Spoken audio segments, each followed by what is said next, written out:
காசாவின் பொதுமக்களை, எதுவும் இல்லாத அப்பாவிகளை அடித்து நாசகாரம் செய்கின்ற அமெரிக்காவினுடைய உத்தி, ராஜதந்திர நடவடிக்கை இங்கே நடக்காது. ஆக இந்த நேரத்தில் உலகம் வரும் பதட்டத்தில் இருக்கிறது. இப்பொழுது இந்த உக்ரைனுடைய விவகாரத்தில் இதுதான் ஒரு செய்தியாக இருக்கிறது. வேறு பேசுவதற்கு உக்ரைன் விவகாரத்தில் வேறு செய்திகள் அல்ல.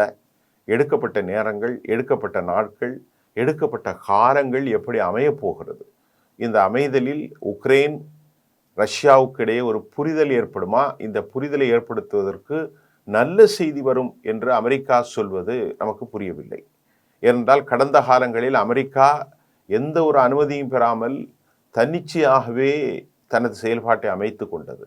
அந்த தன்னிச்சை செயல்பாட்டின் விளைவாகத்தான் காசா மக்களை ஏமாற்றி, அரபுகளை ஏமாற்றி, உலகத்தை ஏமாற்றி இந்த படுகொலைக்கு 413 பேர் ரமலானுடைய காலத்தில் படுகொலை செய்வதற்கு அவர்கள் அனுமதி அளித்தார்கள் என்ற தகவல் கரோலினா லெவன்டாவுடைய ஸ்டேட்மெண்ட் மூலம் உறுதி செய்யப்படுகிறது.